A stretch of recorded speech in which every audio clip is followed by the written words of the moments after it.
Selamat pagi, Shalom. Betapa pentingnya pertobatan. Bertobat itu berasal dari kata metanoia ataupun perubahan pola pikir. Kita perlu berubah pola pikir kita dalam hal apa? Dalam buku Korintus dikatakan bahwa kita semua mencerminkan kemuliaan Allah. Artinya apa? Apa yang kita lihat dalam diri Allah, begitulah kita. Jadi arti bertobat artinya adalah merubah konsep kita tentang Allah. Maka Paulus mengatakan yang ku kehendaki adalah mengenal Dia dan kuasa kebangkitannya. Jadi waktu pengenalan kita akan Allah berubah menjadi lebih baik, saitulah kita bertobat. Dan waktu kita bertobat karena berubah pola pikir kita, maka terpancar dari kehidupan kita.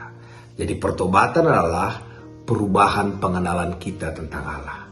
Kalau kita melihat Tuhan yang baik dan kebaikan Allah itu kita terima, maka dengan sendirinya kebaikan itu bisa kita salurkan. Orang bisa lihat kebaikan Allah dalam diri kita.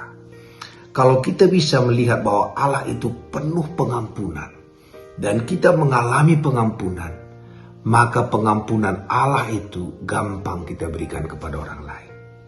Kalau kita merasa Tuhan tidak menghukum kita dan kita merdeka dari rasa penghukuman, maka kita pun tidak mau menghukum orang lain. Jadi sebenarnya semua tindakan kita ini adalah, kalau dia masih kurang baik, asalnya karena kita tidak mengenal Tuhan dengan baik. Dan karena itu kita perlu mengenal Tuhan semakin hari semakin baik. Dulu mungkin kita anggap Tuhan yang kejam, Tuhan pemarah, Tuhan tukang ngambek, sehingga kita juga jadi tukang ngambek. Tuhan itu penuh kasih sayang. Jadi segala sesuatu yang termanifestasi dalam diri kita adalah berbanding lurus dengan pengenalan kita dan Allah. Kalau kita melihat Allah yang sangat mengasihi, kita tidak bisa membenci orang lain.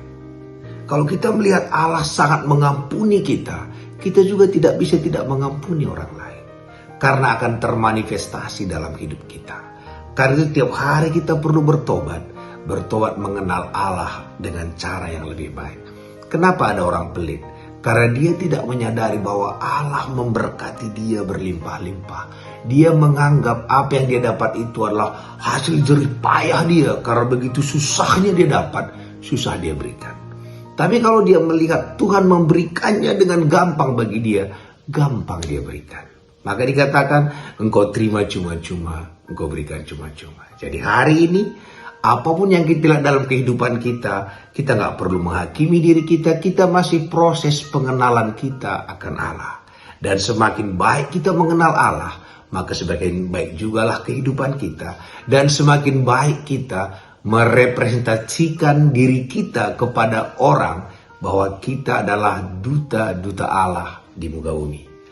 Karena itu, mari kita sama-sama bertobat, yaitu mengenal Allah lebih baik lagi. Terpuji nama Tuhan.